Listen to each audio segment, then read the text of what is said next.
Good day to everybody. I'm going to commence the first lesson of economics, that is development. This is the first lesson of economics, class 10. So let's commence this lesson. Development. The idea of development or progress has always been within us. Let us see what exactly development means. We have aspirations, wishes, desires about what we would like to do. Let us imagine what development or progress is likely to mean to different persons. See, development may be different to different people. Suppose if a dam is built in your area, you might be happy because you will feel that the dam will provide water and electricity to you. But have you ever thought that many innocent people who are living near the dams will be displaced, they will lose their homes? So, development means different things to different people. Development may be good for some, but development which is good for you may be destruction for others. The first subtopic is development promises. Development promises of different people and different goals. Different people can have different development goals. Development for one may not be development for the other person. It can be destructive for the other person. For example, development of a girl. For a girl, development of a girl, it can be freedom and opportunity as her brother. Suppose a girl wants freedom and opportunities that is as same as her brother. She wants to share the household chores with her brother. She wants equality with her brother. So development may be different for different people. Different people may have different developmental goals. Development for one may not be development for the other person. It can be destructive for the others. Next subtopic is income and other goals. People want more and more income. Money and material things that one can buy it is a factor on which our life depends. See, for some people, material things and money is development because their life depends entirely on money and materialistic things.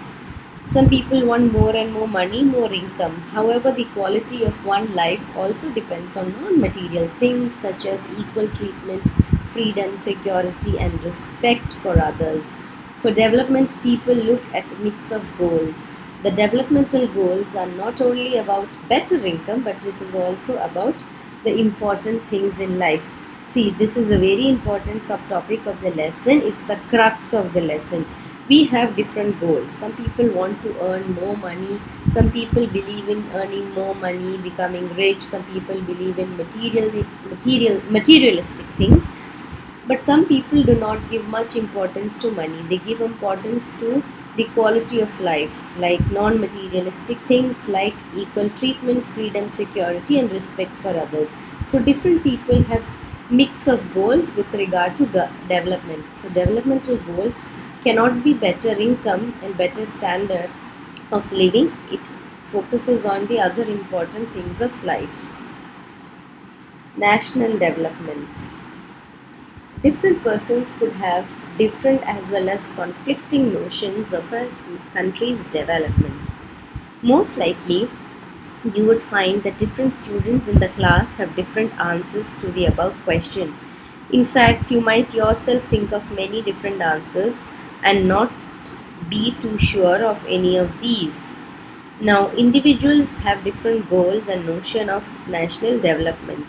It is very important to keep in mind that different persons could have different as well as conflicting notions of a country's development. That means different people have different views of a country's development.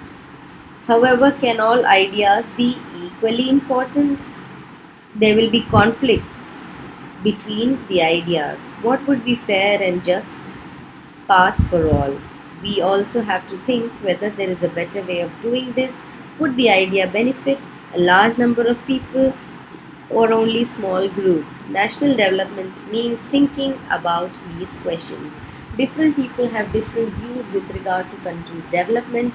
Whatever views that are there in the minds of the people, will it benefit the entire nation or a small group of people? So there are many questions with regard to that. Next subtopic is how to compare different countries or states. Well, development can mean different things. How come some countries are generally called developed and some countries are underdeveloped? Some are called developing countries. When we compare different things, they could have similarities as well as differences. See, in order to compare countries, their income is considered to be the most important attribute. Countries with higher income are more developed than others with less income. We call the developed countries as developed countries because they have more income compared to the countries that are developing or underdeveloped. As different countries have different populations, comparing total income will not tell us what an average person earns. So we compare the average income of the countries. We compare the average income of the countries. Depending upon the income, we divide them into three different categories: developed country, underdeveloped country, developing country. So countries with higher income are developed and countries with less income.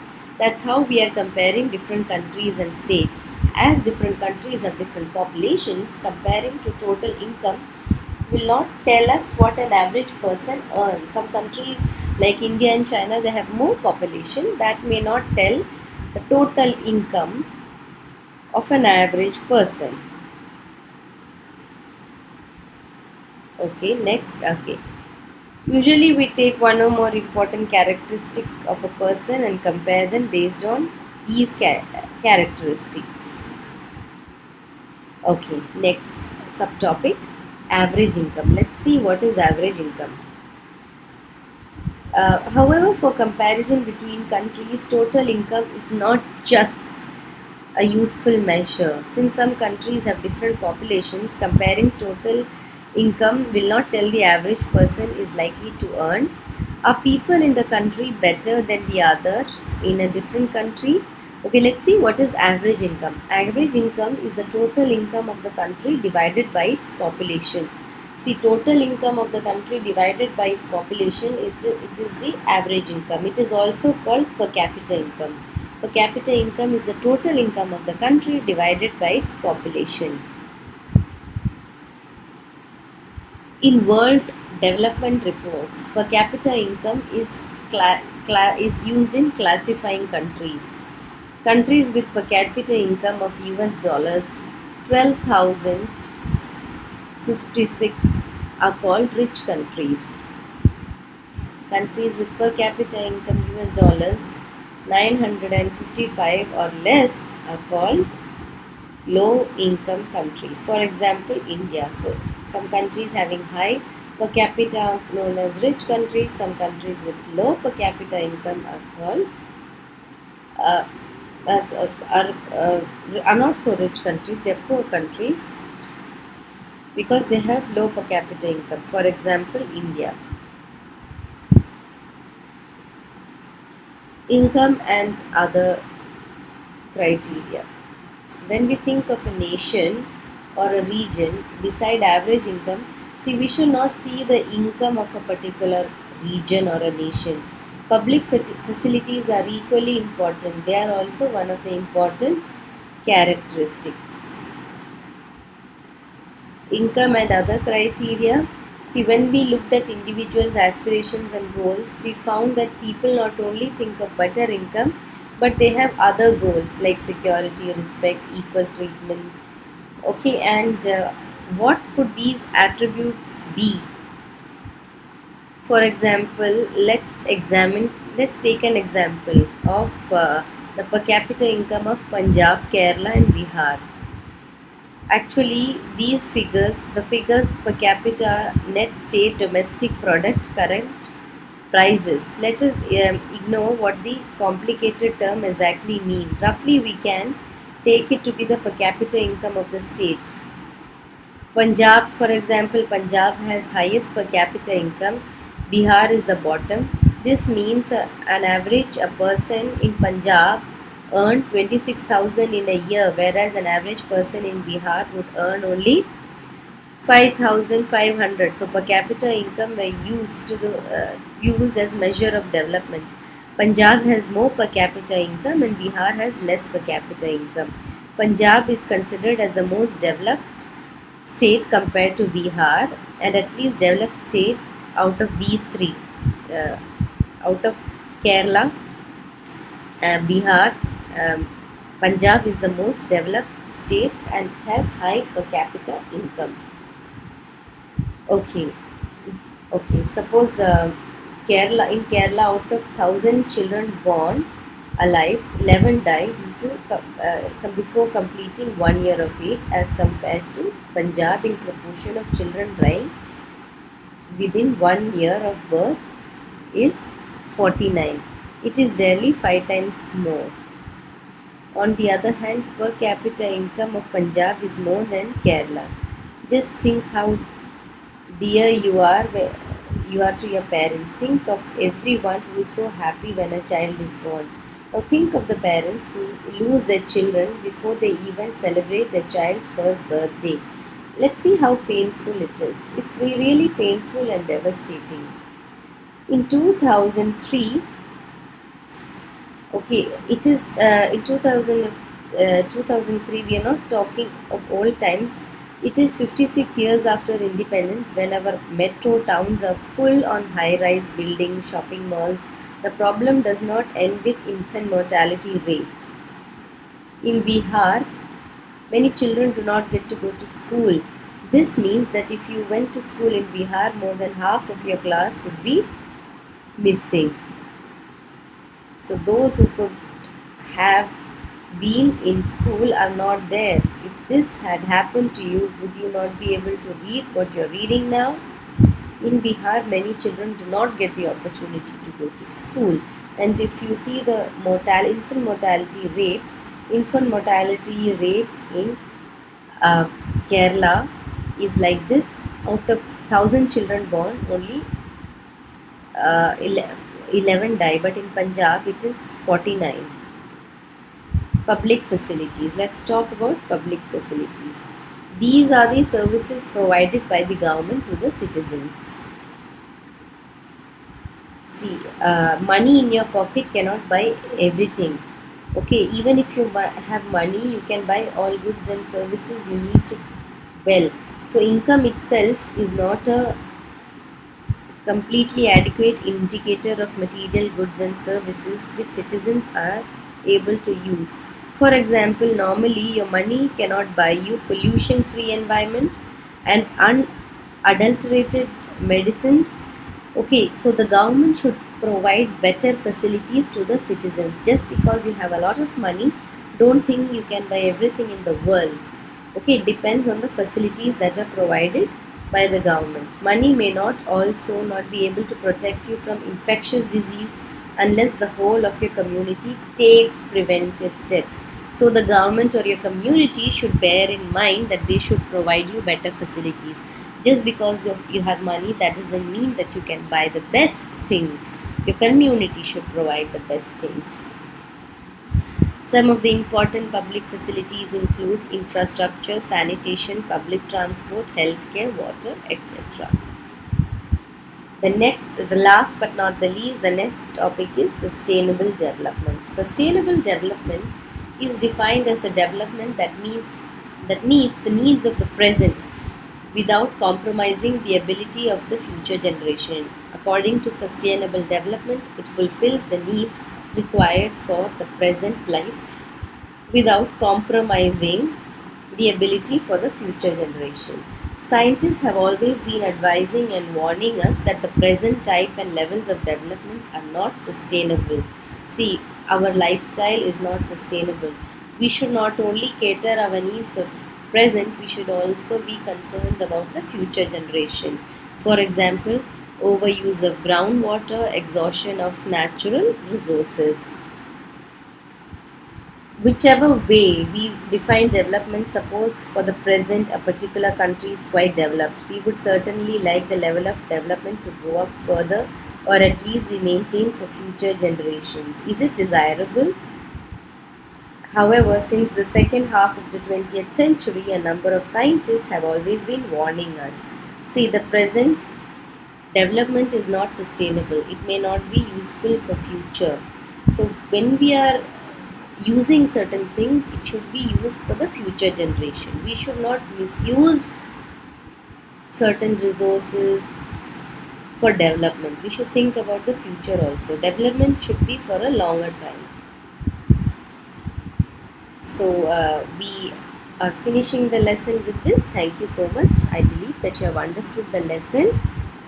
So I'll recapitulate the lesson. First lesson of economics. Different people have different notions of development. Development for one person may not be development for the other person. It can be destruction for the other. Now, income and other goals. Some people want more money. For some people, money and material things are very important. But there are more important things than money. We should give importance to non-material things like equal treatment, freedom, security, and respect. Different people have mix of developmental goals. So, development does not only mean better income or money. There are many other important things associated with development. National development. Different people have different notions, views, conflicting notions of a country's development. We compare one country with the another. One country is compared to the another country based on the income. The more income they have, the more developed they are. Countries with higher income are developed than countries with less income. So, some different countries have different populations. So, comparing total income will not tell what an average person earns. We compare average income of the countries. Average income is the total income divided by its population. It is also called per capita income. As per the World Development Reports, countries with high per capita income are called rich countries. Countries with low per capita income are called low income countries or poor countries. Income and other criteria. When we think of a nation or a region, we should not see only the average income. We should also see the public facilities provided in a country. Just because you have money, that doesn't mean that you can buy every good and service. Okay, the services are provided by the government. Public facilities are the services provided by the government. It includes infrastructure, sanitation, public transport, healthcare, water. Just because you have money, that doesn't mean you can live in a pollution free environment. Just because you have money, that doesn't mean that you can afford to buy unadulterated medicine. So, certain things are not in our hands. So, public facilities are provided by the government to citizens. Sustainable development is defined as development that meets the needs of the present generation without compromising the needs of the future generation. Scientists have always been telling us that the present type of development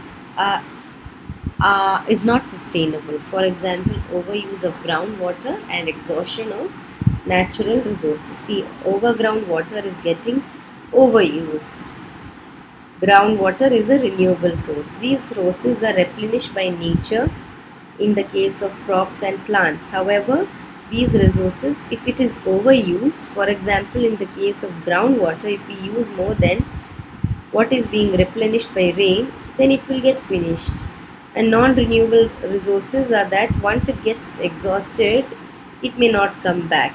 We have fixed stock on the earth. It cannot be replenished. We do not discover the new resources we did not know earlier. New resources this way add to the stock. However, over time, even this will also get exhausted. Thank you so much.